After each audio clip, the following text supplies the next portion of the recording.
Good evening, everyone. Welcome back to another wonderful tasting of the Virtual Tasting Society. My name is Vadim, and today we're excited to welcome Clonakilty Irish Whiskey. Joining us from Clonakilty once again is Patrick Coll. Pat, thank you very much for joining us. Your name is spelled very Irish-like, but we know who you are. Welcome back. Gosh, what's it been 5 years? You were one of the OG Irish brands that we featured back in the day. Um, Yeah, I mean, it was during COVID, must have been during COVID, right? of It was, course, yeah. yeah. Things have moved on since then. Yeah, but it was great to be great when you contacted me there at the end of November or whatever it was to come back on. I was delighted to get the opportunity. I was trying to remember the last time I've done a Zoom tasting. It's been a while, because you go back to the real world and all the rest of stuff. But it's all, the thing about Zoom tasting is people from all over the country are obviously at these things, right? And as you say, you put it on YouTube and then somebody later on can watch it. It's a great way to rather than travel around the country and talk to people, it's a great way to spread the gospel, if you like, while sitting at home in Florida without having to do any travel. Absolutely. And for our loyal participants, everybody knows that the nice thing with virtual is you don't have to drive anywhere, you don't have to park anywhere, you don't have to drive home. There's a lot of pluses, there's a lot of benefits, and we get to hang out with people in Indianapolis and Florida and Minnesota and right, we got a lot of our amazing members all over the place. So you get a broader reach, you get to make friends Yes. all over the country this way. Yes, indeed. Yes, indeed. I know that if I ever decide to freeze my butt off in Minnesota, I have a place to stay. Hopefully.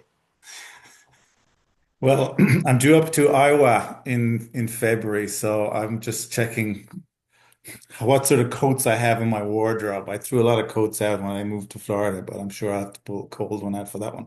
If you go up to Iowa, we've got some recommendations. We just recently featured an amazing distillery from Iowa, so Perfect, perfect. yeah, happy to connect you. I think you'll Excellent. enjoy it.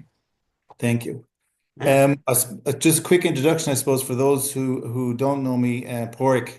So Patrick and Porrick are the same thing. Patrick is on my passport, but Porrick is the Irish language version of Patrick. So that's what my parents call me when I grew up. That's I've had some issues with security going through various things when they look at a different name, but it's Porrick Patrick. It's the same thing.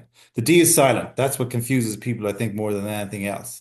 But I'm with Clonakilty Distillery. I was part of with Michael when we set it up in 2016.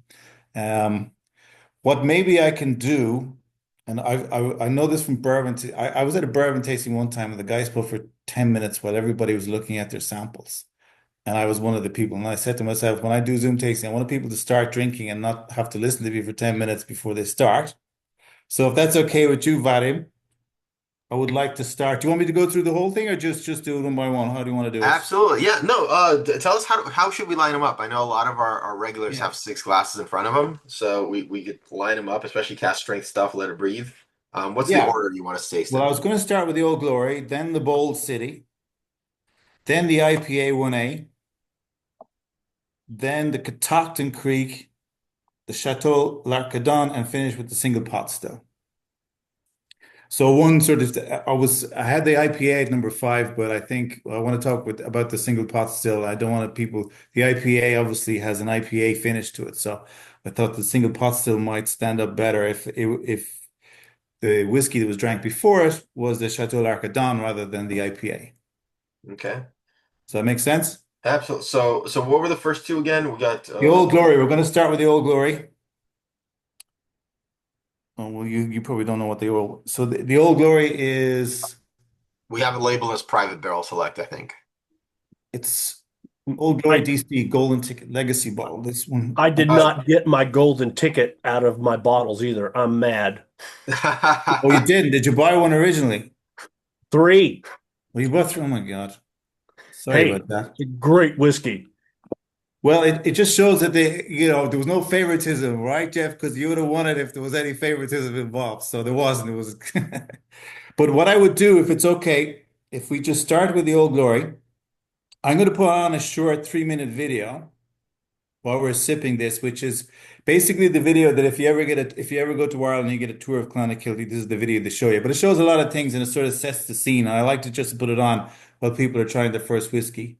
By the way, in case I forget, anybody who goes to Ireland, It gets to Clonakilty. If through Vadim, if you reach out to me, we'll get you a free tour. You and whoever we were with of the distillery. I think that's if you get as far as Ireland and you get as far as Clonakilty, the least we could do is give you a free tour. So remember that if you're anybody there planning to go to Ireland.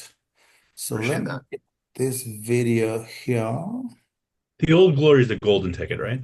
Yeah. Yeah, yeah, yeah, So yeah. again, It the was a golden golden ticket. ticket. So it was done in conjunction with the rugby club, the Old Glory DC Rugby Club in Washington DC, and we were a sponsor for them, and this is one of the things that we did with them. And so let me just see what I can do here. Is the Chateau la Cardonne, is that the private barrel? That is the That is private the barrel. private bar. Yeah, that is the private Thank bar. you.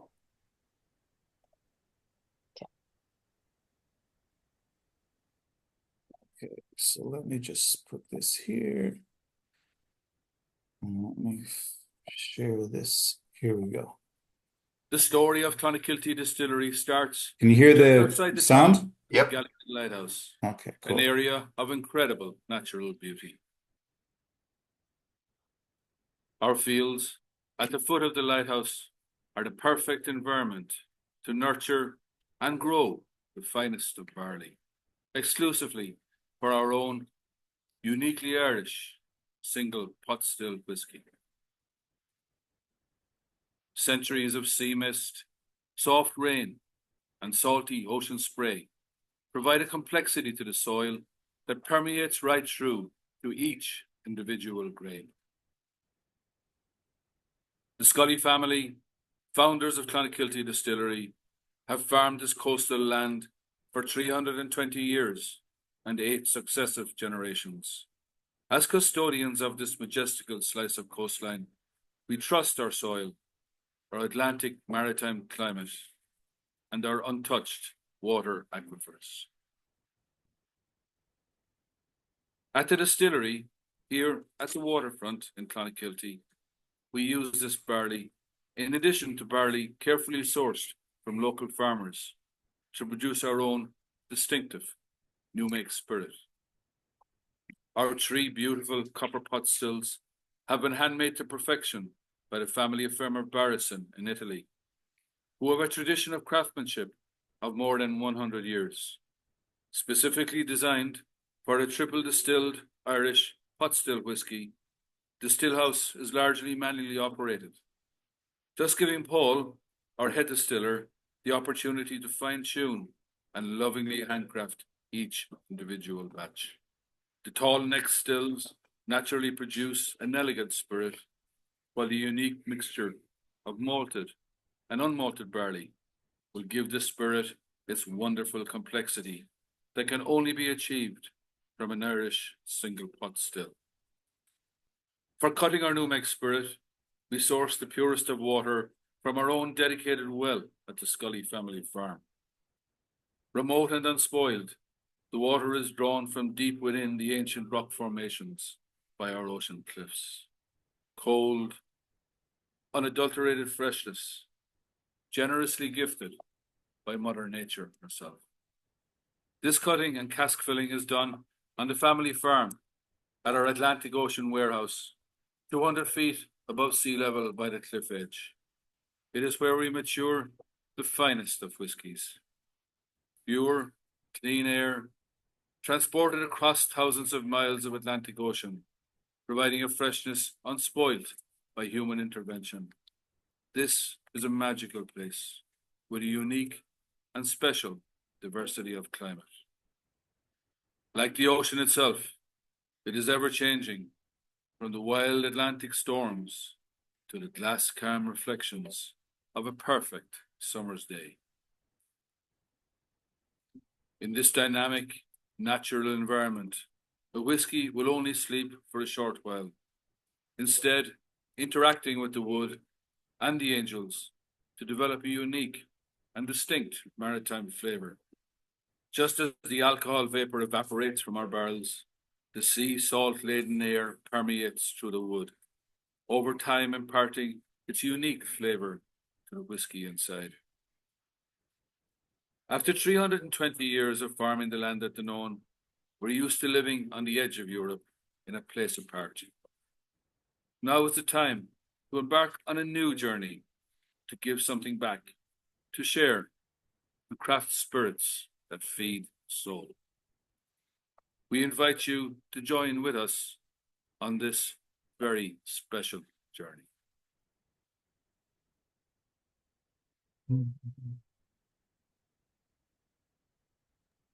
That's very cool. Yeah, so that sort of sets the scene where we are for those of you who've never been to Ireland. And the initial idea was that we were going to try and build a distillery right there at the edge of the ocean. And of course, the planning and all the rest of the stuff, and it's a sort of protected area, it was never going to happen. So from the idea from 2016, we got right in the center of the town of Clonakilty. And we got a really cool, let me show you the picture. There was an old building that was there from 2008. In the banking crisis, we had this huge banking crisis. This was going to be the head office or the regional office of a bank in Ireland. And it had this beautiful sort of glass in the front. And Michael Remy said, listen, this is going to be perfect. We're never going to be able to build that distillery. Well, we can try for the next 5 years and maybe we'll get it built. But if we want to do something quicker, then this is the one to go for. So we bought the building, took out all of the floors. There's like the ground plus and two more. Took out all the floors.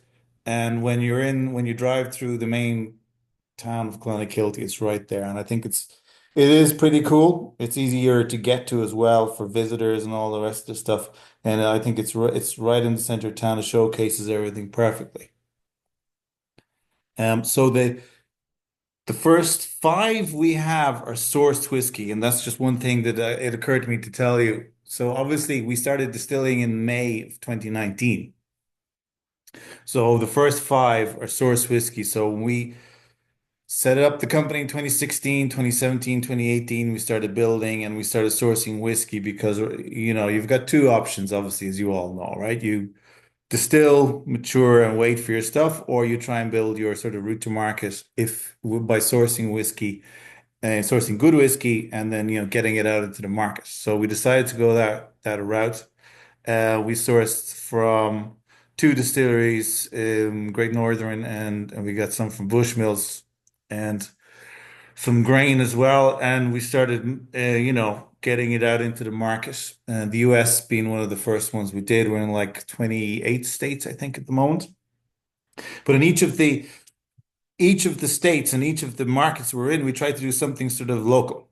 And this is the one, the Old Glory, this one here we teamed up with the Old Glory DC Rugby Club, did a sponsorship thing with them. They wanted two whiskeys. This is the one we brought out for they had this sort of competitions, golden ticket competition.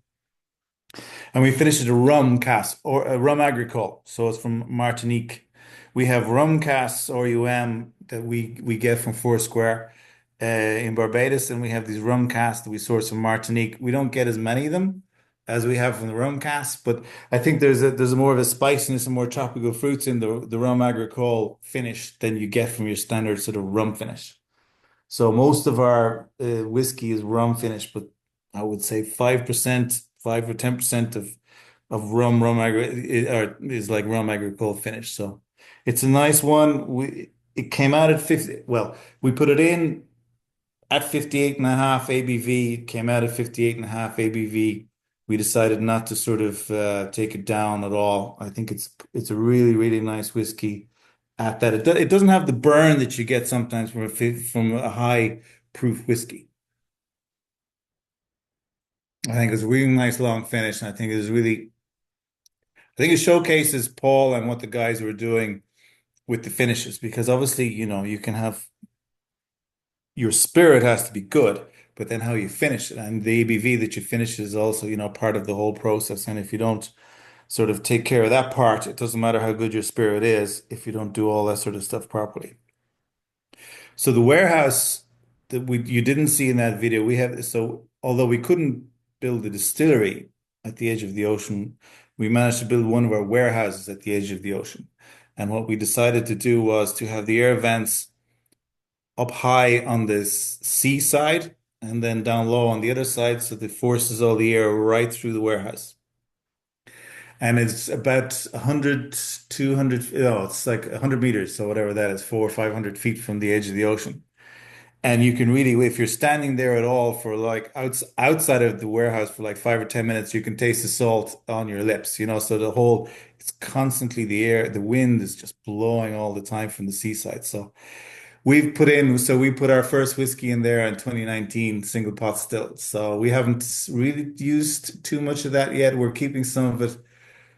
Part of the inspiration before we set up the distillery is myself and Michael, we went to Scotland and we went to visit Kilchoman and Bowmore and everything. And we were really impressed with the impact that the natural environment where the whiskey, first of all, is distilled, but more importantly, where it's matured, has on it. So, that's one of the reasons that we really tried and we managed to get one of the warehouses built right beside the ocean because I think probably in 3 or 4 years' time, we'll bring out some sort of small batch stuff, which is just 100% bourbon cask without finishing it and anything else. Just put it in the bottle straight the way it was put in day one into the bourbon cask there, and just get the saltiness, the salinity of it.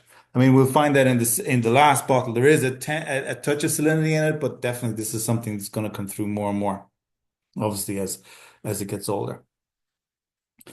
Um, by the way, if anybody's interested in buying any of this, I put the website, the Clonakilty shop, clonakilty.com there. So I got them to put some extra special pricing on it for the day that's in it. So anybody's interested, that's in Florida, so there's no problem with shipping it anywhere really. Basically, I think to do like 46 states or whatever. Oh, David is saying, yeah, it's a gorgeous facility, tasting room. Now, it's a great tasting. Yeah, it's a good tasting room. It's a nice facility. We get a lot of obviously tourism in there, and great ambassadors. The people who go there always become great ambassadors for the distillery after they leave. So, what do we think of this one? Good start. All the questions, by the way, the more you can. I'm going to try and keep an eye on the chat. But Vadim, if you see some questions popping up there, just pop on and just ask me, what's going on. The reason, so one of the things was in 2016, why, I suppose one of the questions people ask sometimes is what was the idea of doing the distillery? And Michael, who is from Clonakilty and that's his farm where we started growing the barley. So he has a dairy farm. Then when we started in 2016, after we came back from Islay, uh, as we had been to Bruichladdich as well on Islay, and obviously I think they grow all of their barley on Islay.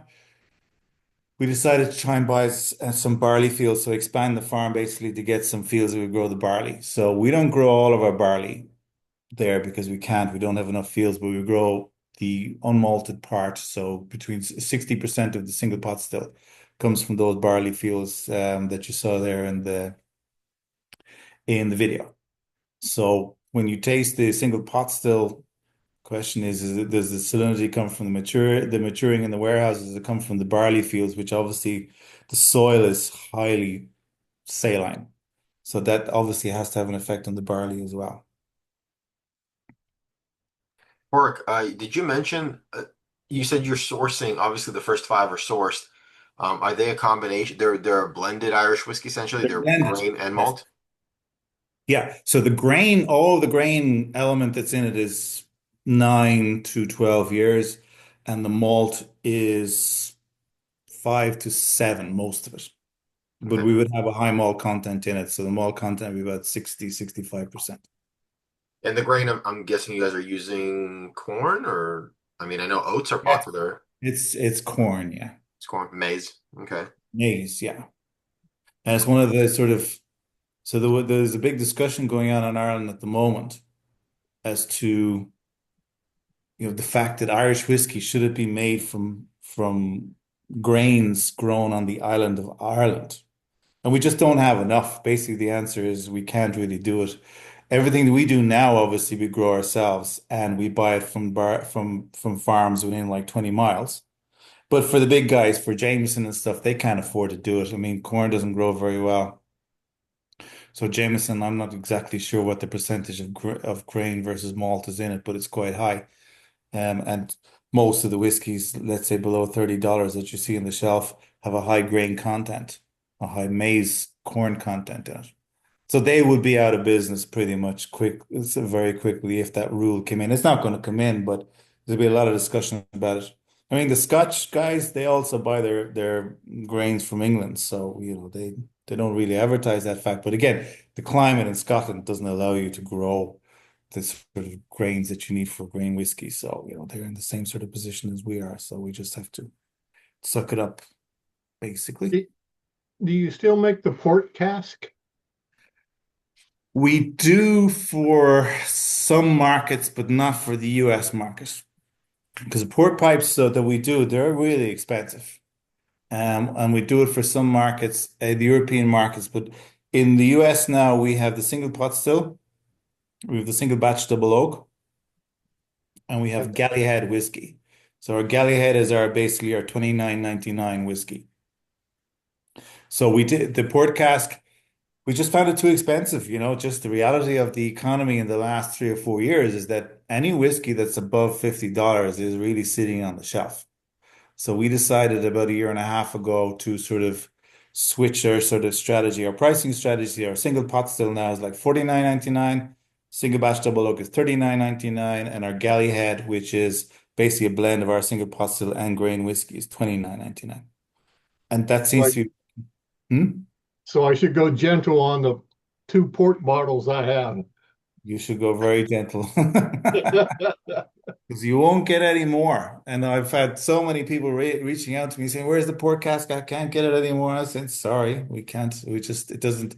They know the financial. It doesn't make financial sense. We can't get it in on the shelf at the price that makes sense for the consumer, basically. But it was our biggest seller at the start. Then the single batch double oak took over, and now it's the Galley Head. The Galley Head is our biggest seller. Okay. Thank you. No problem. Are we ready to move on to the next one?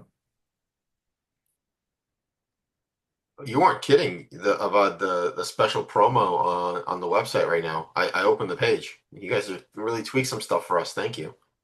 Yeah, let's move no on to the next problem. one. I'm excited. Yeah, so the next one, so we were talking about the sort of the localization strategy that we had in terms of each of the markets. So this one is, let me put it up here, Bowl City and Manifest Distilling. So for those who don't know where that is, and you probably don't know, that's in Jacksonville. And Manifest Distilling gave the barrels. So we sat down with Manifest. We have a good relationship with Manifest, and we're going to do a project with them this year. And Bowl City is a small brewery that's in Jacksonville, and they do this really, really nice red ale, Irish red ale. And the guys were like, let's do something together. So we shipped the barrels from Jacksonville to Ireland. Beer barrels. And there's a thing about beer barrels. When you ship barrels, so basically, we ship barrels from Kentucky all the time, and that's fine. If they get stuck in a container for 1 month or 6 weeks or whatever it is, nothing really happens. But you can't do that for beer barrels. So the guys have to empty the beer barrels. They have to put nitrogen in them, seal them, wrap them, and get them on an airplane ASAP. So we basically need to get them from the brewery to the distillery within like 7 to 9 days, or bad things start happening inside. And so we I think we did, I'm going to say we did about 15 different collaborations with breweries all over the US. We ran into problems twice. We ran into problems once in New York where the guys decided that vetting the barrels we had, they were too dirty. So the guys wouldn't let them on the plane because they thought the barrels were too dirty, and they sent them back to the brewery. And by the time they got back and steam cleaned, it was too late. And then another time they got to Cork, and they got to the airport in Cork, and the guys wouldn't let them in because they said nobody ships barrels and there must be something wrong and what's going on. And they thought there was something really suspicious about the fact that people were flying barrels by DHL. So it got stuck basically in customs We needed to get a certification then that the barrels had been heat treated, but the brewery couldn't give it because the distillery did the heat treating and all the rest of the stuff. So, anyways, it didn't happen. But generally, it worked out. And these ones, so red ale gives a sort of a nice cocoa toffee roasted sort of malt finish to it. Sorry, I'm going to try this. I haven't had this in a while. I just find that these two right next to each other, the first one, I think it was Amanda who said bright, fresh and bright, right? Yeah. And this one is much more rich, I guess, complex. And it's the two next to each other is like a wow. And I'm just wondering, like, is everything else we're going to taste somewhere in between? They're Have we all just tasted the two extremes, or? nope. They're all, and it's funny because basically the sort it's the same blend of whiskey is going into all of them. But it's just this is why when I was thinking when Vadim sent me the email, what was I going to do? Which ones I was going to pick? And I said, well, listen, I'll just have it. It's basically the same. The first five is the same liquid gone into barrels, and it's all about what the barrel does with the whiskey. So they're basically it's the same blend. Let's call it a 10-year-old grain and 6, 7-year-old malt, but just finished in red ale barrels. And I mean and what you did with the nitrogen and shipping, wrapping and shipping right away, that clearly makes all the difference because this is, I mean, you can really taste the red ale in here, and it Yeah, adds, it's fresh. It tastes fresh. exactly. And Yeah. that's the yeah, no, 100%. 100%. Because you can get, mold starts growing in and all the rest of the stuff. So, the whole thing is you just got to get it to make sure that it's not screwed up. But I mean, if you have like a rum cask from Martinique, it's a whole different thing. It's had a whole different life, as well before, we got it. So yeah, the red ale is nice. It's an interesting one. I like this one. It's what is the ABV? Let me just check with it. 52. So again, it's down to the blender or distiller blender what he wants to take the ABV down to. So it would have come out of the cask as well at 58 and a half, and he would have played with it up and down, So we don't really I always leave it up to him. I don't say, listen, we need to produce a certain yield, so therefore you need to add water to it to get a certain amount of bottles. I leave it up to him because ultimately he's going to have to stand by, the what it tastes like. And it's not up to me to try and tell him we need a yield of X. So basically take it down to 40 or 43 or whatever it is. But it doesn't. So we move on to the IPA, which is very hoppy because an IPA obviously is very hoppy. This appeals to everybody. It's a beautiful red ale. Chocolate fudge, oak spices, ripe banana is one of the also on the nose is one of the tasting notes which you can get on it. It's a nice one. So it got into, I think it went into Winn-Dixie and basically it all sort of sold all around sort of Jacksonville and that was one of the reasons we did it because Bold City being a local sort of brewery and when people walk into the store and they're looking at their whiskey, oh my God, it's Bold City Irish whiskey, Bold City, and they buy it. And they're happy, we're happy. It's a win-win. I almost get like a bright grapefruit taste out of it, which I don't understand where it's coming from, but I don't know. It's nice. I haven't had it in a while. I haven't actually, it's been like 3 years that I've tasted this. I'm gonna come back to it. I took a bottle, I opened the bottle tonight, so I have a little bit of that. Yeah, that's gonna be front and center for a while, that one. That's a nice one. Any questions in the chat that I should be looking at? We should get some tasting notes. Oh yeah. Okay. So Dave was saying, yeah, we got the Manor Hill. So Dave got the Manor Hill, which is one we did in Maryland, and the O'Hara's was one that we all had exclusively in Ireland. Another whiskey that I've never tasted. But we moved away. So the one that works the best are like the heavier, darker beers. So we're not doing, just because of logistics and everything else, we're not doing any more beer collaborations in the US. We've stopped it. So anything that you have here, this is basically, other than, well, we're still selling the Pelican Brewery in Oregon, but other than that, everything is now basically sold out. So what you have here and what you have in the store, that's it. We've basically 20 or 30 bottles left that I got sent down to Florida for the store. Everything else is gone. Probably never to be repeated again. It was complicated, and now again with the expense of shipping and air freight basically, and then obviously you've got tariffs. You've got an awful lot more paperwork as well than what you had before. It's just become too expensive. Although tariffs may fall tomorrow. Apparently, the Supreme Court are ruling tomorrow on tariffs. So for those who like Irish whiskey and don't want to spend 15% more, keep your fingers crossed that the Supreme Court will drop it on Irish whiskey, at least that. And hopefully UPS will lower their rates, or DHL. Well, I know that for those who buy from Ireland, I was looking at the rates. There was a release. I think Barry, the Stories and Sips, did a release today, yesterday, whatever. And I was looking at Today. the shipping rates. I think the first bottle is like 77. Is that right? $77 or something for the first bottle. Well, for the for the for the bottle they released today, for one bottle is $32, something like 30 Okay. $34 for one bottle. Okay. Okay. But if you go to like Irish malts, it's like 77. That's what I saw. I was on Irish Malt. Sorry, Yeah. yeah, I got my email from Irish Malt. It was 77. Yeah.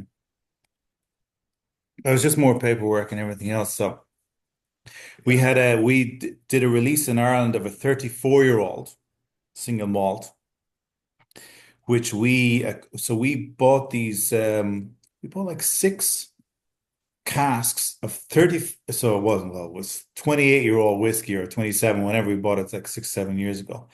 And we're bottling each cask singly.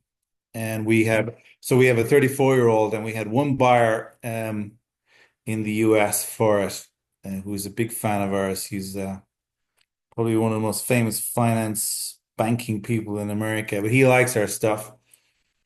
But we couldn't ship it because nobody takes the responsibility for the shipping.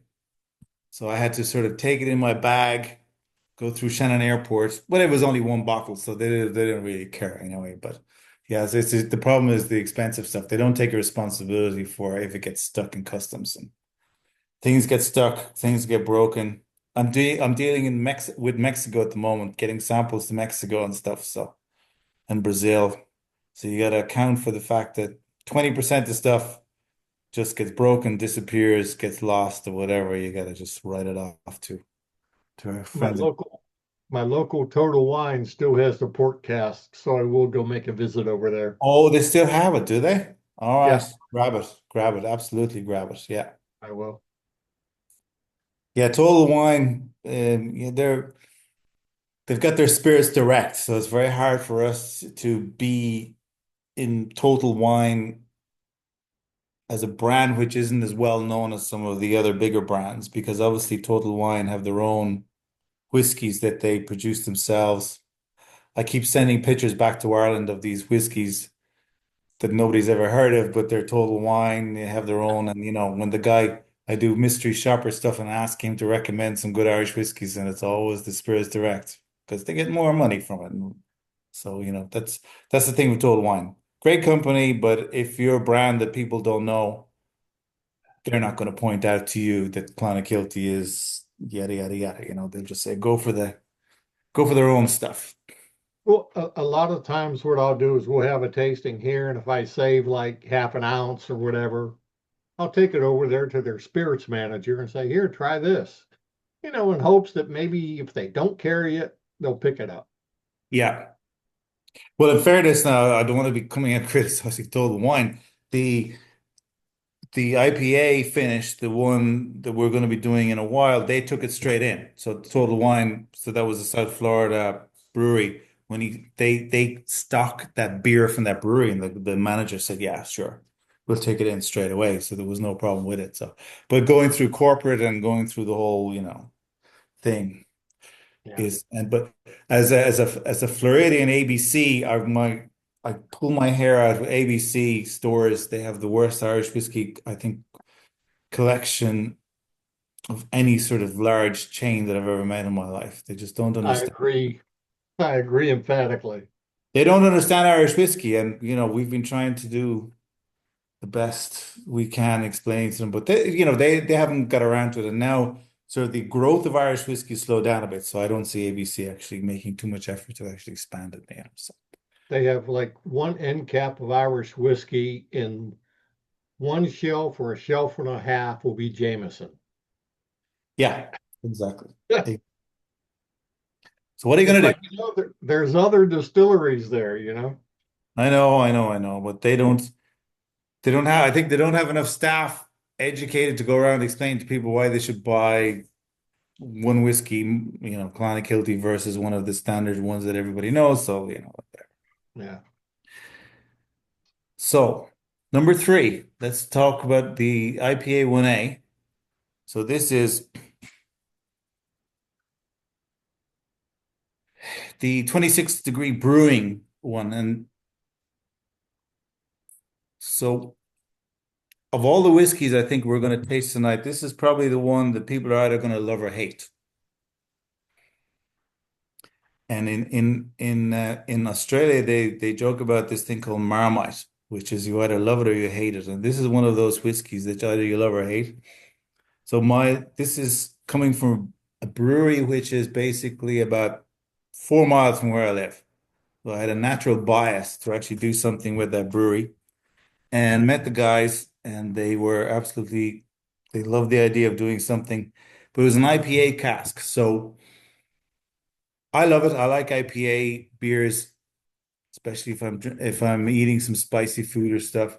A lot of people don't like IPAs, but you can definitely get all the hoppiness of the IPA in this whiskey. And it is, what do we do? We finish it at 46%. I like it. I like dark chocolate orange, creme brulee. We had more impactful IPAs than this one, but this is definitely one that some people say, "Oh, I can't, what are we doing? What are we doing?"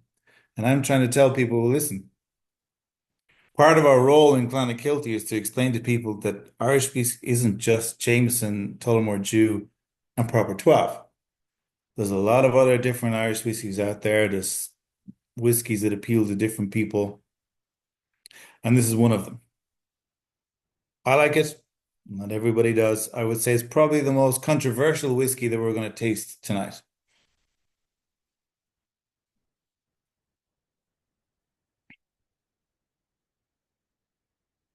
I didn't expect the IPA to be so controversial. This is very interesting. Oh, I'll tell you, I get so much feedback on this. But then we did two, I think we did two IPAs. We did one with a brewery in Rhode Island as well. And it was more hoppy than this one. And it was a smaller run that we did on them. And again, people who love beers and who drink beers, they just bought it, straight off the shelf. But if you're doing a tasting, and I've been doing tastings in liquor stores and stuff, people don't know.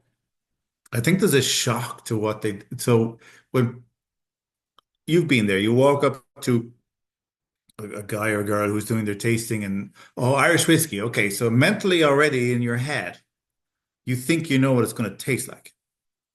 And then you give them this and they're going, oh my God, what the hell is this? Most of the time it's great. I would say 75% of the time people say, yeah, that's interesting. That's an interesting whiskey. Other people say, oh my God, it's IPA. I don't like IPAs. And other times, so the mistake I was making at the start was I was telling people it was an IPA. And again, people are saying, oh, I don't like IPAs. So you're better off just not telling people what the finish is until they decide themselves if they like it or not, and then tell them what it is. This needs adjacents, and this needs an orange slice on the brim.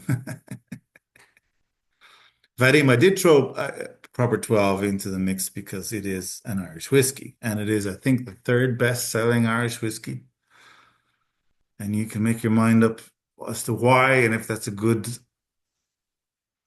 advertisement for Irish whiskey. I don't want to comment on that, but anyways, we're trying to show a different thing. It's so interesting because I've had actually IPA distilled into a hops flavored spirit. And it's totally different from this. This literally shines like the bitterness of an IPA, whereas I'm not a huge fan of IPAs as a beer itself, but Yeah. there's some like I like the florality of an IPA. I like the floral Mm. notes of it, not the bitter notes of it. So this definitely has like I could see someone who likes a hazy California IPA would be Yeah. all over this, I feel like. Yeah. Um, I could totally see how this could be polarizing, but it's very interesting. It is Listening to that. interesting. Exactly. It is interesting. And we did we did 750 bottles, right? So, I think we sold pretty much all of them locally anyway in the total wines around here between And I Miami. see this one's bottled at a mild 46%. Yeah, it is. As again, I had nothing to do with it. So we must have only sent like two or three casts. We did another, so one of my COVID projects was and it's not for sale because we ran out of it. I was challenged down in Miami by some of my cigar friends to produce a whiskey for cigar smokers because they had the Dalmore, which was $179, whatever it was, and they said, "Why can't anybody produce a whiskey which costs less than $179 for cigar smokers?" So we sent the IPA 26 degree brewing. I got some casks from them, porter casks, and we sent them to Ireland, and it turned out that was perfect for our cigar blend whiskey, which we have about 10 casks left in Puerto Rico and nothing else. It was a great little whiskey. As I said, now we've in Ireland, even with the finishes from breweries and stuff that they're doing, it's all dark with dark beers they're doing. They're not doing any IPAs. As I said, they're too polarizing, so they decided, well, it's a safer bet to go for stout finishes, porter, and all the rest of the stuff. But I like it. I like it. I think it was a nice little project. Well, it's like the Guinness. They have the Citra IPA they use in South Africa. I love that. It's absolutely it's fantastic. And I don't like IPAs. Well, at least not the US IPAs that Yeah, we made bad beer, so we'll throw more hops into it. Yeah. yeah. I mean, the sad thing is, I suppose a lot of these small breweries now are closing down. There's just less and less of them. They're finding it hard to compete with the big guys. They're finding it hard to compete with the RTDs, the cans, the 12-ounce cans of High Noon and all these other things that people are coming out with. So the younger people, again, I think you have probably less money in their pockets, so they're going for these, as I said, High Noons and all the rest of the stuff rather than going to their local craft brewery. I don't know what you guys over in California, if I didn't agree with that. Are you finding there's closing down? I can't imagine there's any real opening up of these guys, right? I think kind of to Tony's point, for a while there were like mushrooms popping up everywhere, and they didn't necessarily need to be good to pop up. I remember when I was into beer and I used to drink blondes, and I showed up to this brand new brewery. I lived in Torrance. So Torrance is like a hub for microbreweries. Walk in, and the guy's like, "Oh, we get a flight." So we get a flight, and I'm like, "This blonde tastes hoppy." They're like, "Oh yeah, well a blonde should be a little bit hot." I'm like, if your brewer only knows how to make IPA, just say that. Like that's all he knows. Cool. He made every single style taste like an IPA. That's fine. Don't try to tell me I'm an idiot. Like I'm not crazy. You're crazy. Needless to say, like 3 years later, they're gone. I'm like, okay, yeah. Yeah, You're a one trick pony, and your one trick is not even that impressive. Cool. exactly. Yeah, but you're right. I think only kind of the cream rises to the top. A lot of the mediocre stuff is going by the way. I mean, in the whiskey industry as well, right? Yeah, I know 100%. Yeah. There was like I was reading there's like a distiller is in where is it in Kentucky?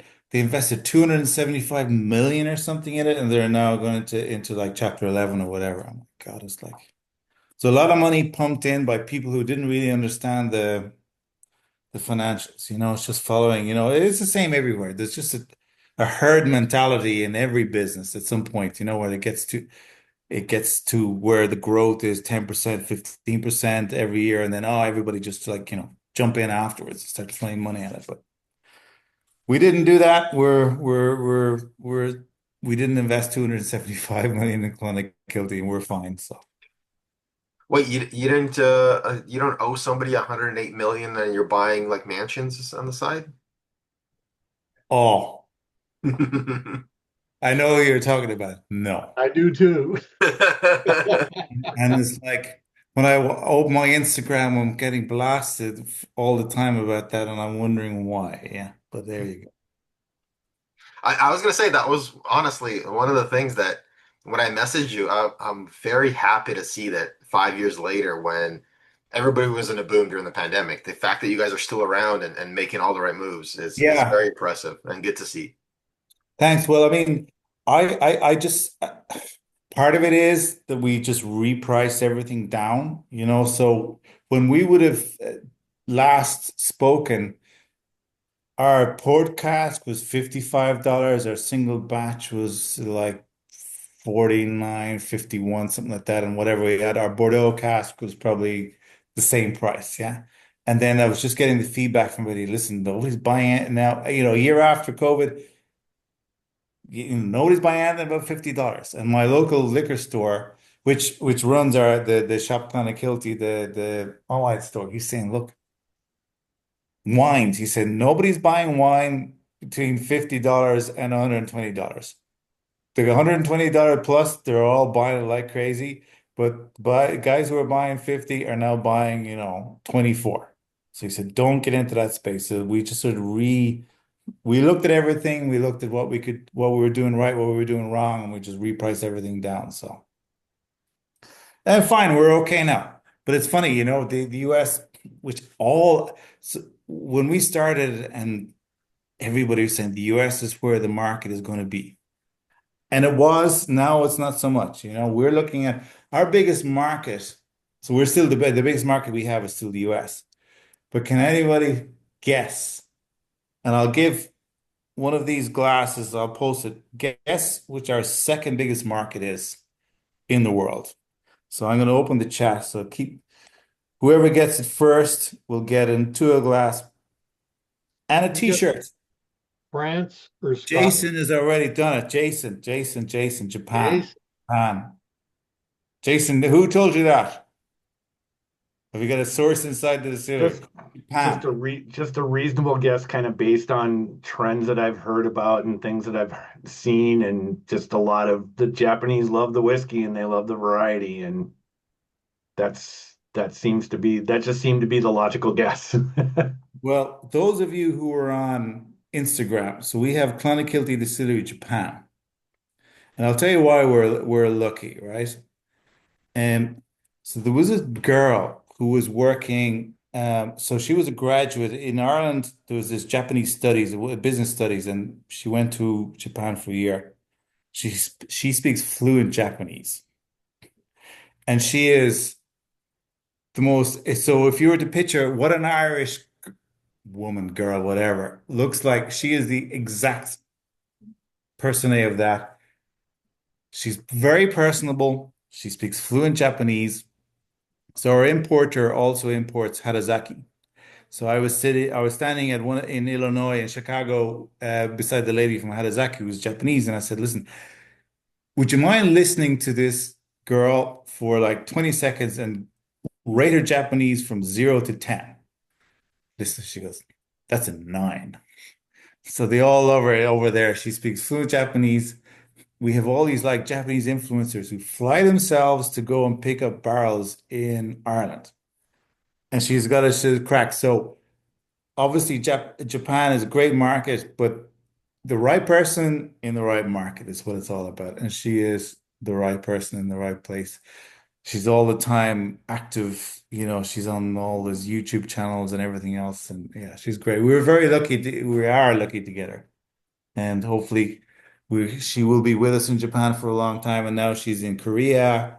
We're expanding obviously over there in Southeast Asia. So she's in all those markets as well. So yeah, just look, I would say we got the right person in the right place. So Jason, either DM me or whatever if you can, your address, and you'll get one of these. And send me your shirt size, and I'll send you a shirt as well. Cooler glasses. Tua, exactly. But Vadim, so I've got like 12 Tua glasses. So you're gonna do some sort of like random thing with these 12 or Sounds good. We'll do it at the end. Yeah, absolutely. yeah. So I'll send them. Can I send them to you, Vadim? And then you're gonna send the 12 out, but I'll send Jason separately. Yeah. Sounds good. I'll figure it out. All 10 of them. Yeah, absolutely. It's Cool. cheaper if you just send it direct to me in Florida. Because then all of them will get broken in transit. I'm saying only two will get broken in transit on the way to me. No, I'll pack them. I'll pack them. I'll pack them. We're all good. I'll pack them. He's not picking up what I'm putting down. It's all good. No. Mine's a stories and sips one. Okay, imagine the nervousness I had. I had to ship the 34-year-old $2,400 worth of whiskey up to New York, and it got stopped. And I was like, oh my God, they've broken it. It's like nightmare, and it just didn't. And then arrived in New York and then didn't arrive in the building, but it arrived in the building. They had to be x-rayed. And anyways, yeah, we'll ship some Tua glasses. We're all good. We're all good. We're For all a good. $2,500 bottle, that's a hand deliver one. You Well, hop on a plane. I was gonna hand deliver it. But then if I had to hand deliver it, I had to put it in JetBlue, Fort Lauderdale to New York. So I figured JetBlue versus FedEx, it's Coin flip. Yep. yeah, it's a coin flip. Exactly, exactly. It's so, I chose FedEx. In fairness to them, I bought there was 3 layers of packaging on the thing. Yeah. Anyways, it arrived. Everything is good. Number 4, Catoctin Creek. We recently had the founders of Catoctin Creek on for a tasting with us. They're wonderful people. No way. Yeah. They're great people. And I don't want to talk politics because, the country is where it is. But I know exactly where I was on January the 6th, 5 years ago, because I was in Purcellville, Virginia, tasting the guys on the first version of this Catoctin Creek. And I was it's Scott, right? Scott, isn't it? Yeah, Scott and Becky Harris. Yep. So I was talking to Scott.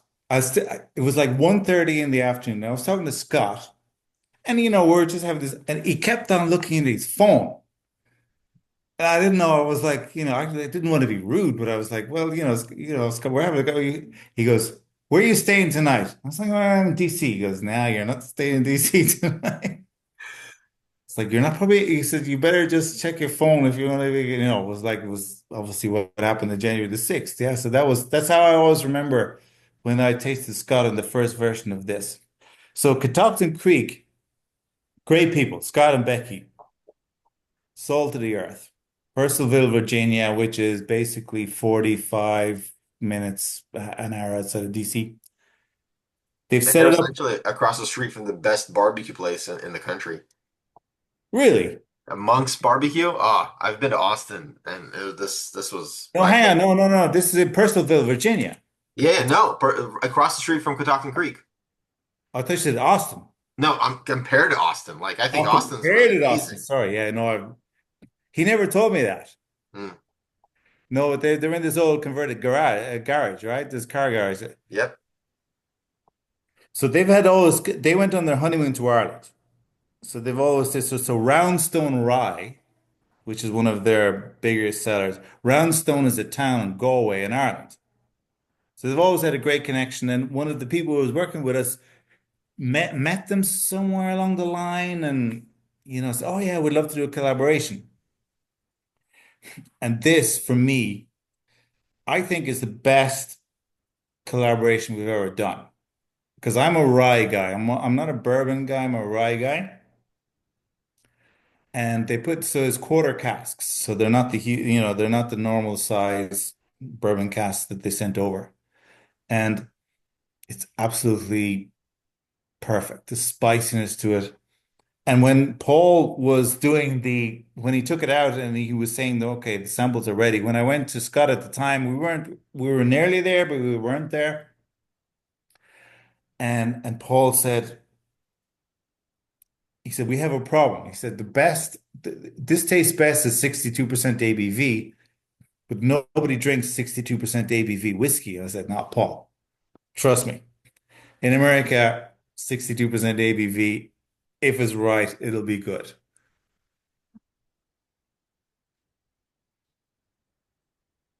And it is. It's a spice bomb.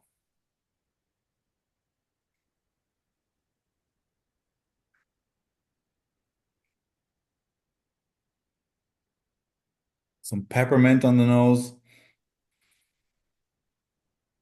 But there was huge discussion in Ireland. So I didn't realize it. They had we're discussing this for like a week. Paul was saying 62%. Everybody was saying, no, you can't send it 62% ABV. And in fact, 62% is basically the limit that you can ship because everything above that is highly flammable. So this is this is the actual limit as to what you can ship without running into all sorts of different regulations.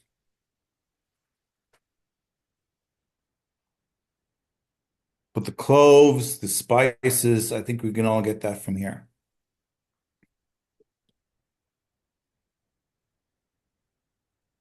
Dave was saying what the rye is stronger on the nose than any other rye bar second to have a love it. Yeah. And I think that's because they were quarter casks, right? So they were smaller casks.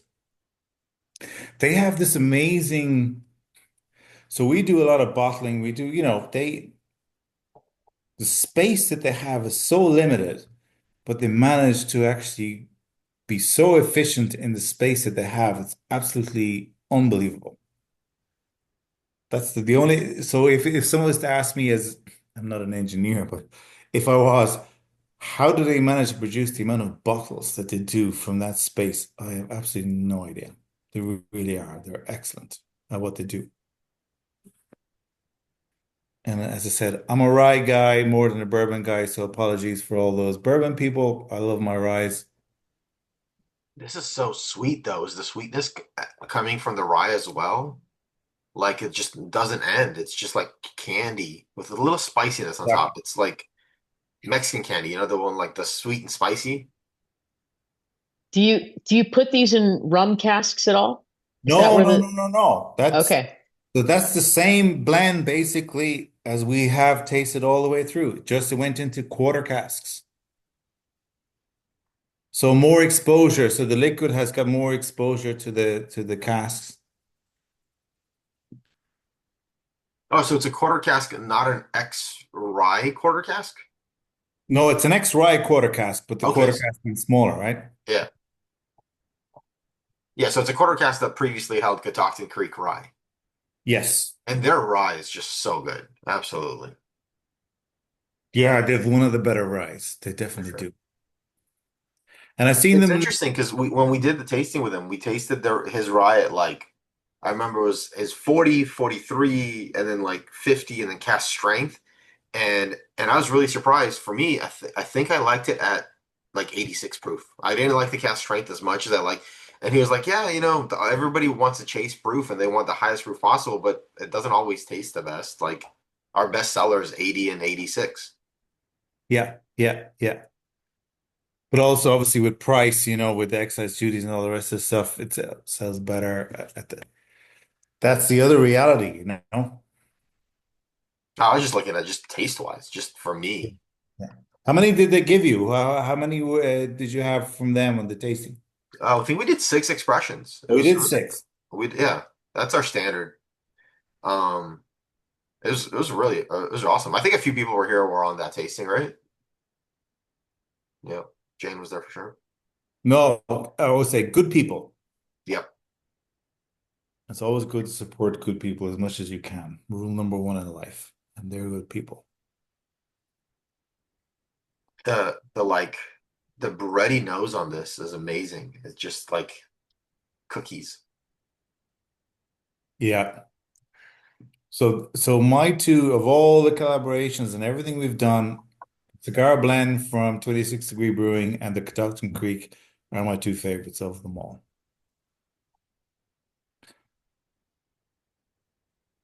And again, the pushback we got from Ireland, no, it's like 62, 62. What are we gonna do with 62? I was like, chill, chill, chill. We're all good. We're not in Ireland. In Ireland, because we have the highest outside of Scandinavia, I think we have the highest duty on spirits in probably in the world, but definitely in Europe.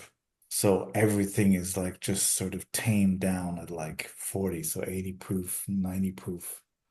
So we have not been educated into the flavors that you get when you have higher proof whiskey.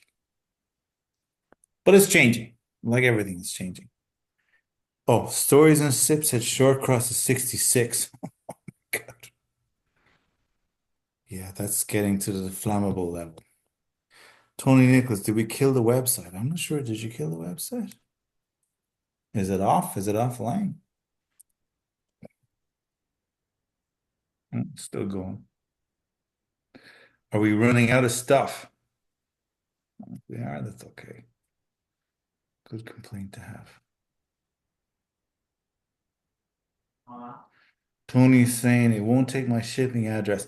Tony, the whole thing with shipping address is really weird because it's Squarespace, not the website. So if Squarespace can't recognize your address from whatever database they have from USPS, whatever it is, it just won't take it. But if you have a problem, send me an email. I can go down there tomorrow or Saturday or whatever, and just manually you override the system and just put your address on it. So that's not a problem.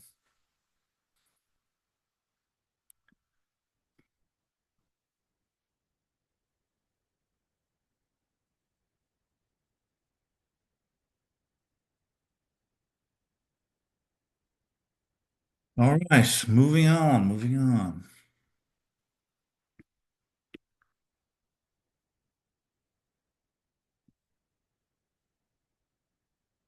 So the next one we have, which is the Private Barrel Select, which was a private. So we still do some private barrels for liquor stores, bars, all the rest of the stuff who go to Ireland. So what we sometimes do is we give them samples, but most people actually just want to go to Ireland and pick their own barrel. And this is one of those.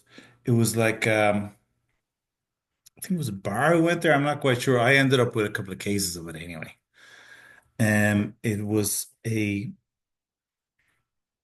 blend again, finished in Chateau la Cardonne. So it's a red wine finish.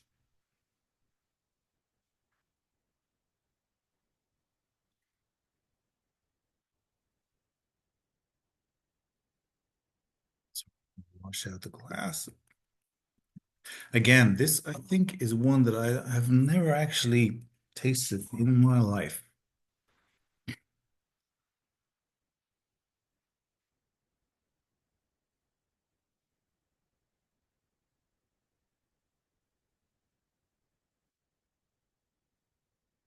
Nice. It's what, 50% ABV? Ormolans. Do you remember the location for this private pick? It was a Shamrock Jacks was written on the cask, so I have no idea where it. Let me. Sorry, now I'm just going to Google Shamrock Jacks.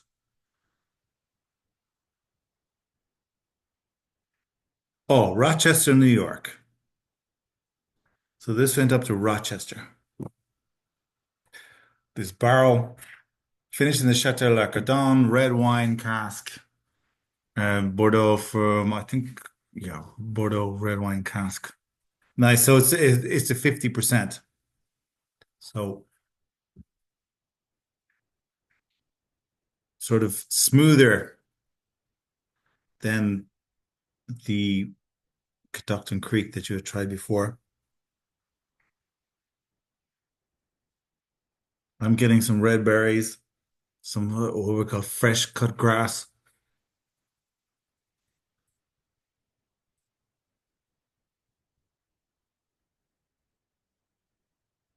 Am I still online? I can't hear anybody. We're fully engulfed in this. Oh, it's funny. Thought I was talking to myself for a while. No, no, you're doing great. I realized that we're very quiet. I'm surprised. Tony, take yourself off mute. Well, you know, sometimes a chef would always say if people are saying nothing, that means they're eating, right? So that Yeah, means good. It finally took Vadim's card for my purchase there at Shop Clonakilty, so great. I'm happy. That's great. I'm happy to hear it. Yeah. Next time I'm in Long Beach, I'll look you up, Vadim. Perfect. Has a mushroom note on the nose. Hmm. I would say, Jane, that science has proven that ladies have a more sensitive nose than men. Our first, so when we started, we employed this lady from Germany, of all places, and she's worked now in like four different distilleries in Ireland. She has the best. She's the best nose in Europe. They have more. Women have more sensory perceptors, whatever they call it, on their nose than men do. So, guys, reality is what it is. Women make better employees of distilleries blending than men do. It's just smelling all the bullshit. No comment on that one. Yeah, there was I put it in the chat, but there was a French winery that I used to get a Pinot Noir from. Um, it was at Fresh and Easy, which is like the American version of Tesco that didn't last more than 7 years, Okay. unfortunately. Um, but the wine was incredibly inexpensive and probably the best Pinot Noir I've ever had. And they called it Pinot Evil with the three monkeys on the label. But that's kind of the note that I'm getting. It's that mushroom note on the nose and then that Pinot Noir note on the palate. Hmm. Really Nice. fast. This is really good. Yeah, Jen, I agree. That's got that like earthy Pinot note to it. Yeah. Like that specific Pinot Noir funk. Yeah. Yeah, there's a little bit of funkiness to it. Yeah, there is. There definitely is. Yeah. So can I tell you a story while we're here? We're okay time-wise. Okay, we're cool time-wise, right? Has anybody heard the story of Tojo? So I'm just gonna share this 1 minute now, 1 second. Yeah, that's hysterical. Do it. Right. The drunk monkey. The drunk monkey. So let me just here, we'll do this. Is that what your Facebook pic is, Patrick? No, that's not Tojo. No, this is Tojo. So, Tane the bird. You see the plane in the background is like a B-17 bomber. And the B-17 bomber crash landed in Clonakilty, about a mile from where the distillery is at the moment. So it crash landed in 1943, like May, June, whatever it was, 1943. And Ireland was neutral in World War II. Well, it was neutral, but it wasn't neutral. It was neutral in that when the war broke out in 1939, Ireland had just got back all its ports from Britain a year before. It was only like 17 years independent. So Churchill obviously wanted to, send the British soldiers back, and we said, well, sorry, no. But what we will do is this. Anytime Germans crash land or appear in Ireland, we'll arrest them and stick them in a camp. And anytime British, American, whatever, we'll send them back to Britain. And that sort of worked. Everybody's happy with that. The Irish weather forecaster in Achill Island in Mayo was the reason that D-Day was postponed because she said that the weather was bad. She gave all the information to London, and she actually was the final decision maker as to when D-Day was going to happen. So we were neutral, but we weren't neutral.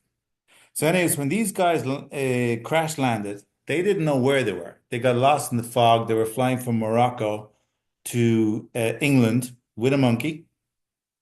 They didn't know where they were. They thought they were in Norway, which at the time was under German control. So they came out with their guns, and all these like Irish Clonakilty farmers were like, "Hey, dudes, relax. You're on safe ground." So they were arrested and taken to the hotel in Clonakilty, which is still there. So it took them 3 days for the British to come down from Northern Ireland and take them back. So what did they do for 3 days? They drank. They drank, they drank, and they drank. And the monkey started drinking. The monkey liked rum.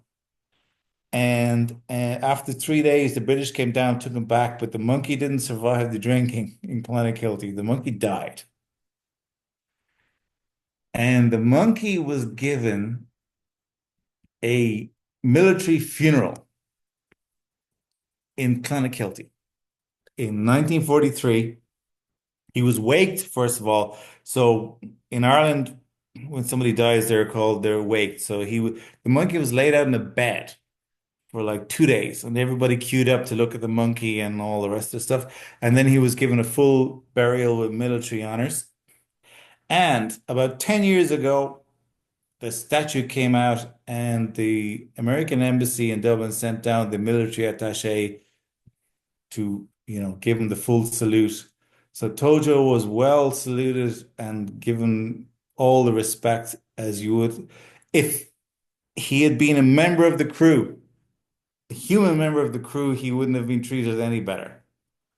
So that's the whole Tojo story. It's a great story. Every time I tell this story at tastings and stuff, nobody believes me, but it's 100% true. So we're going to do a Tojo whiskey this year. So we're working with, to develop the whiskey. We're going to do a nice Tojo whiskey. We're going to sort of put it towards the military and all the rest of the stuff. As I said, it's a perfect story because it's true. So good old Tojo, God rest him. Is it going to come with a little figurine of Tojo to put on your desk? A little. Well, we're going to do it. I think we're definitely going to do a challenge coin. Okay, challenge coin. I'm in. So Tojo will have a challenge coin for sure, because you got to give him a challenge coin, right? Because he's military. So Yeah. So the challenge coin has to be big enough to cover a Glencairn. Never heard of a Glencairn. What is that? Two up. We will. It's going to be, oh yeah, it's going to be rum. Absolutely. We're doing it at the moment. It's finishing a rum cask. Well done, Jason. You hit a nail on the head. Rum cask finish. And we're looking at a May launch of the whole thing. It's probably going to be online and maybe through the military bases as well, because, it's a great military story, right? And as I said to everybody, it's true. And nobody believes me when I tell them this story. Zero people believe me. So here's the other big question. Is this going to be your own liquid, or are you going to use the source liquid for this? No. It's going to be our own liquid. We're going to put some grain now it's going to be our single pot. There's going to be some grain in it, but yeah, it'll be finished in rum casks. Mostly our own liquid. As it should be. So stay tuned for that. So last but not least, what we've all been building up to, which is the Clonakilty single pot still. So this is basically when in 2016 Michael said to me, we're gonna make a whiskey. It's gonna be a single pot still whiskey. And I said to him, well, can you explain? I was not a whiskey drinker. I'm going to tell you everybody here honestly, in 2016, I was not a whiskey drinker. Why was I not a whiskey drinker? Because when I drank whiskey when I was like 18, 19, 20, as you do when you're 18, 19, 20, you drink cheap whiskey. It was only in like 2016 when I started getting into whiskey and we went to Ireland and stuff like that that I realized that actually whiskey doesn't all taste like Jameson and Jack Daniels and all the other ones that everybody buys when they're 18 to 21. So I went through this whole phase where I didn't drink whiskey at all, but then at 2016, got back into it. And we started talking about single pot still and why, rather than building a distillery, which was going to be a malt whiskey distillery, we wanted to go back to single pot still, which is where we bought the fields to grow the barley. Because in Ireland, we have single pot still, which is this malted and unmalted barley mash, which is different from Scotland, which is obviously single malts or malts, which is 100% malted barley. In Ireland, you can vary it, but generally it doesn't work if you have less than 30% malted barley.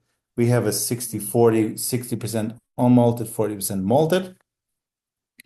The unmalted barley comes from the fields right where you saw at the start. And this is batch number 1. So batch number 1 was a little bit controversial internally in the company because it's 4 years and 2 months old. So Teeling, Dingle, all these guys, when they brought out their single pot still, they were like 3 years and 10 months, 3 years and 11 months. The problem with single pot still is it matures the slowest. So grain whiskey matures quickly. Malt whiskey is later. Single pot is the worst in terms of waiting for its maturity. We waited like 4 years, 2 months, 4 years, 6 months, depending on which of the casks we used. Now we're on version 3, which is basically, so if you're looking at May 2019, you're looking at basically 6, 7 years old. It's completely different. But this was version 1. I still think it's a very good version 1. It was finished in PX and Amontillado sherry casks. The other discussion obviously was how do you finish it? You obviously started in bourbon, then how do you finish it? Redbreast being the most quintessential single pot still there is finished in sherry. So we went for the sherry, but we went for the Amontillado and the PX, but it's all Amontillado from now on. So version 2, version 3 is all Amontillado. And I think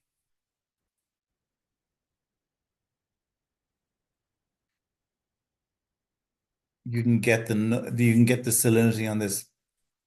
I got the first batch sent out. I was drinking it. I couldn't get anything from it. It was fine. It was a good single pot still. And then I was sitting down watching TV, not thinking about it. And then I noticed the salinity in the back end of the whole thing.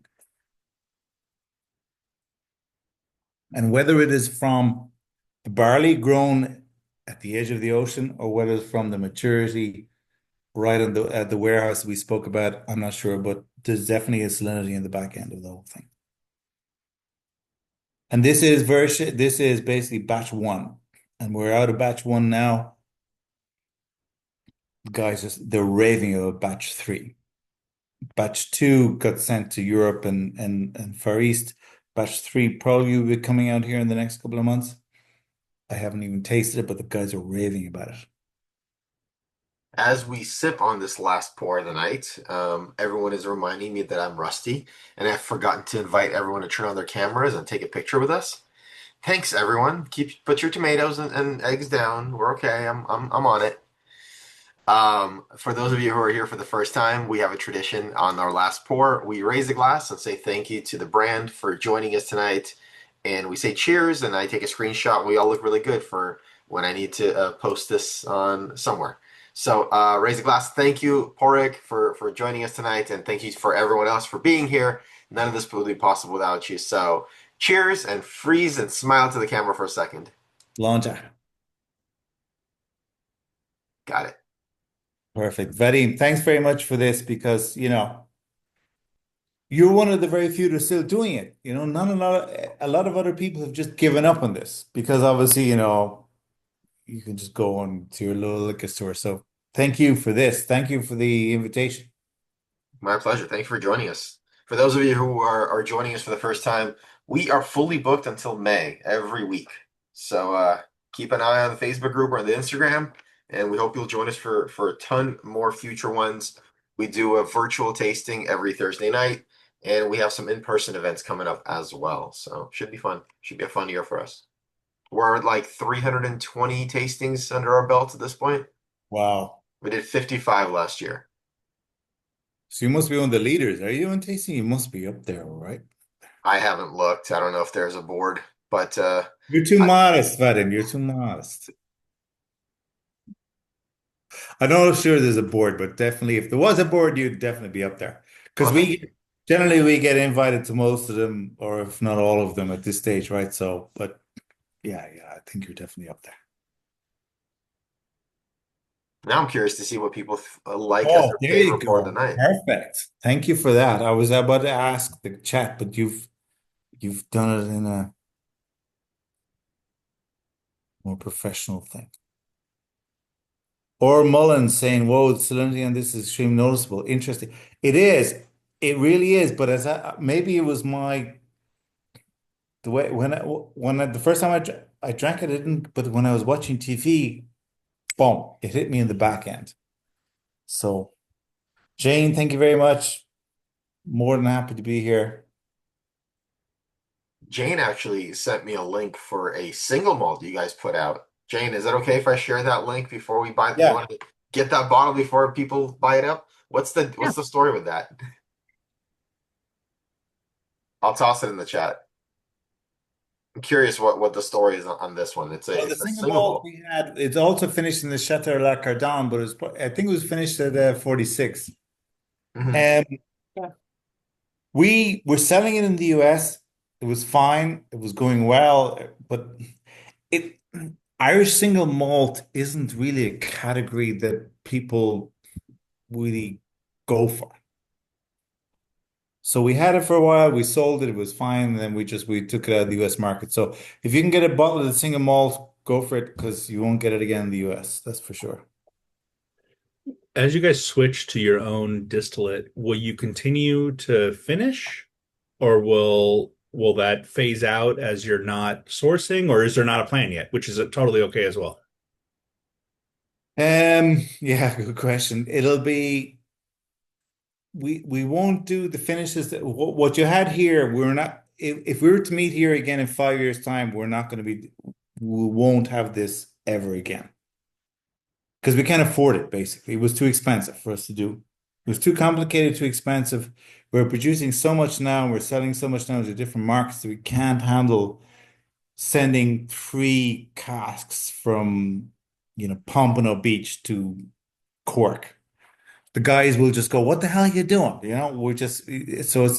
Our production levels have increased, therefore we have to try and simplify things as much as we can. There will be stuff done in Ireland. There will be stuff done for certain markets. China, for example, wants everything a little bit sweeter.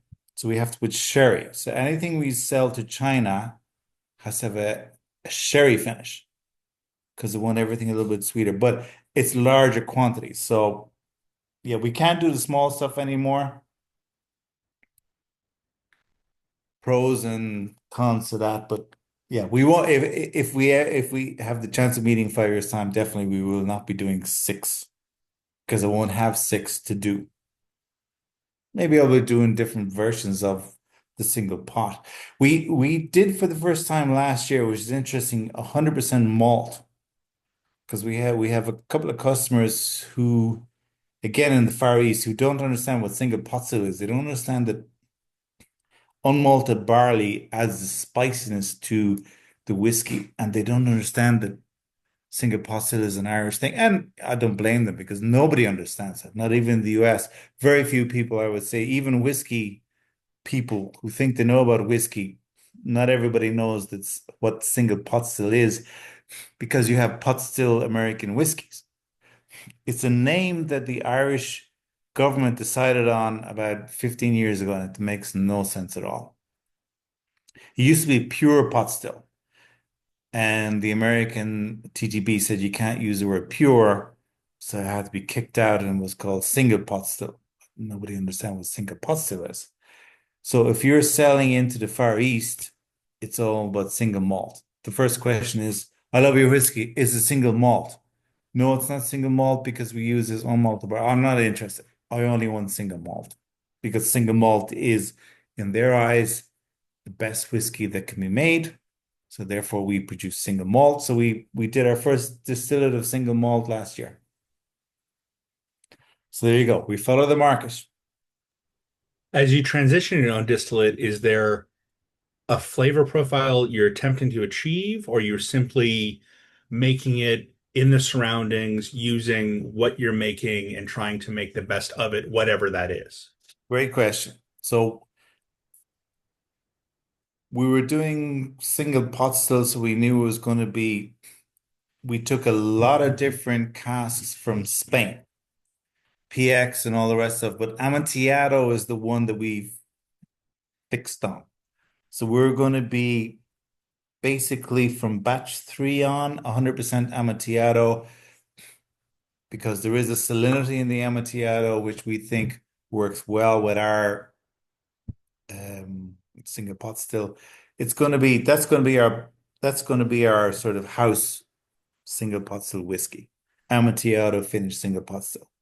But we still have, PX casks, we still have Oloroso, we have other things. We're still going to be doing finishes in different casks as people send. So people send us casks and they say, finish your single pot still in these casks. And of course, we're quite happy to do that. So, but generally it's going to be Amontillado. That's going to be our house whiskey, Amontillado finished single pot still. But that's not because you were seeking that flavor. That's because that's what matches best with what you're making. Exactly. Gotcha. That's in our search. That's in our search. Yeah. Excellent. What came out the best. But there's random things because random casks produce random super whiskeys. So the secret in the back end of all this warehouse stuff is so Oisin, who's our distiller now and our blender, he's tasting casks. And everybody thinks tasting casks is a great job. But if you're going in at 9 o'clock every Monday morning and you have to taste casks, you slowly lose the interest in tasting whiskey at 9 o'clock in a Monday morning, right? But he has to do it. Sometimes he takes them home, obviously, but sometimes a cask is just a rocket cask, and it can be red wine, it can be white wine. Reef salts, which is this sort of sweet white wine. We've had some great single barrels out of that. So we take in random casks all the time, and we put our whiskey in them. And if they don't work out, we'll just put them in a larger batch, just blend it in with a larger batch. If they work out, we'll just bottle it as a single cask or sell it somewhere. And it's funny, the difference in two casks, or we get them from two casks from the same place, same whiskey can turn out to be completely different.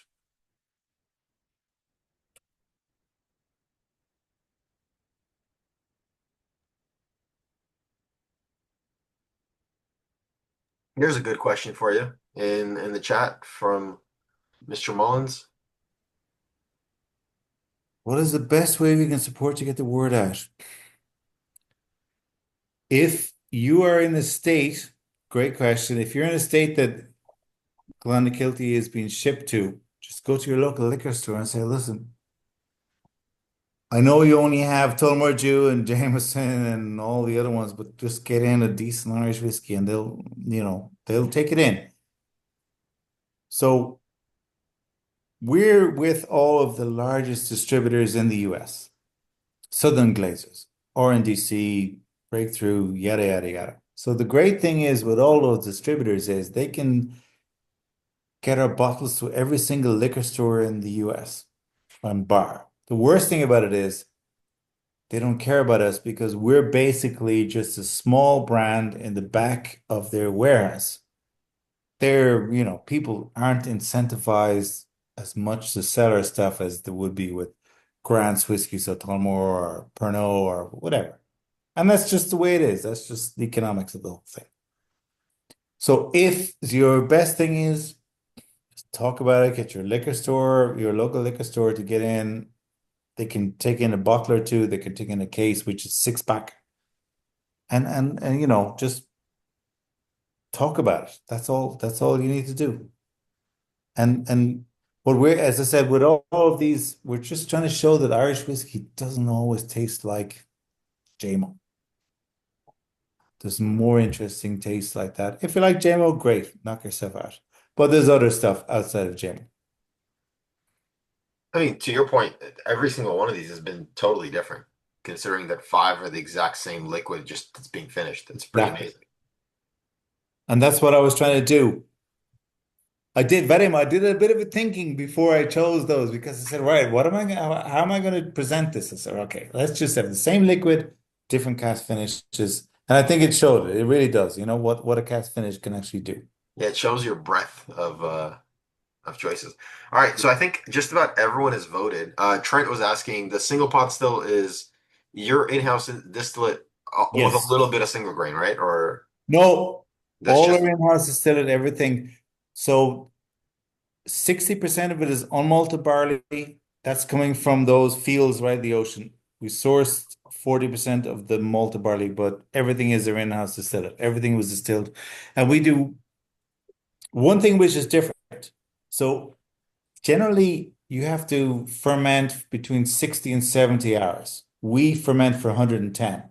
We have what's called secondary fermentation, which makes what comes out of the wash into the wash still better, and it makes it easier for the guys to make good whiskey. So we have longer fermentation.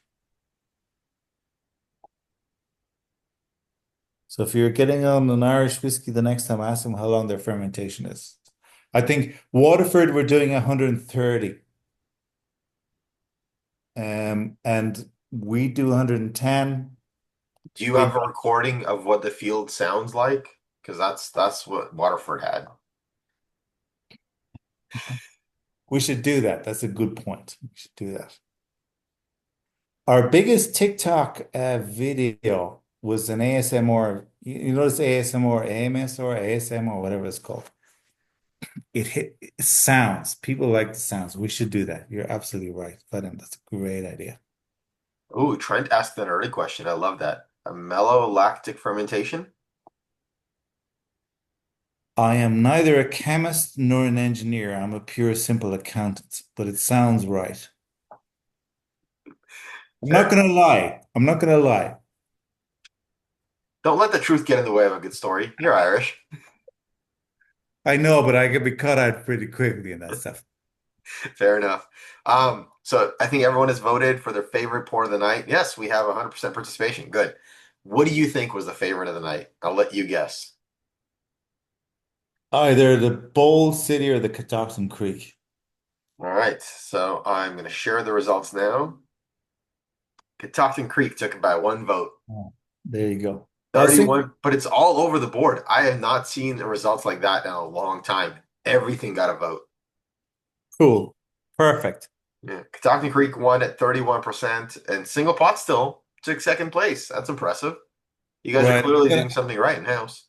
I'm going to screenshot this and I'm going to send it to Scott and Becky. Do it. Tell them we said hello. Your face is right behind it, so they'll know exactly what's going on. Perfect. Okay, so just to be clear, the first five that we tasted were blends Yes. that okay, so they weren't all from the Clonakilty distillery, but the last one was 100% Clonakilty. Yes. Okay. No, No distillate in the first five was from our stills. Oh, not Only a the last was okay. 100% from our stills. Okay, but be the first five had nothing from Clonakilty, just Correct. stills. Okay, gotcha. Correct. they're Correct. sourced and finished by the folks at Yeah. Clonakilty. It was 100% Gotcha. finished from us, Right.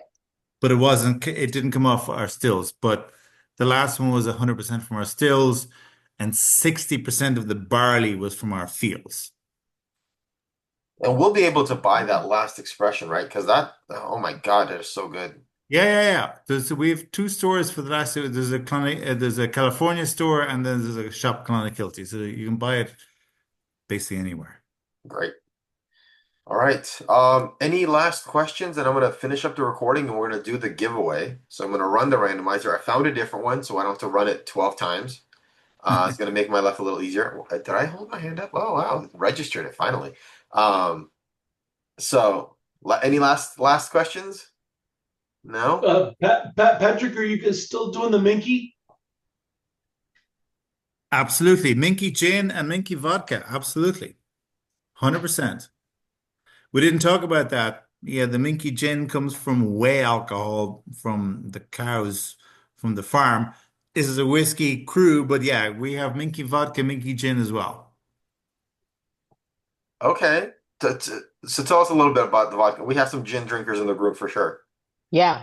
So basically, 99.9% of gin is made from a neutral grain spirit. So basically, same grain, it can be maize, it can be anything. It's just distilled to the max, which is basically 93, 94% ABV. And then you do whatever you do with it. Our gin and our vodka comes from whey alcohol, WHEY. And whey alcohol is a byproduct of cheese manufacturing. And so the cows from Clonakilty, from Michael Scully's farm, goes to the local co-op, and they produce cheese, and a byproduct of cheese is whey, and they distill whey.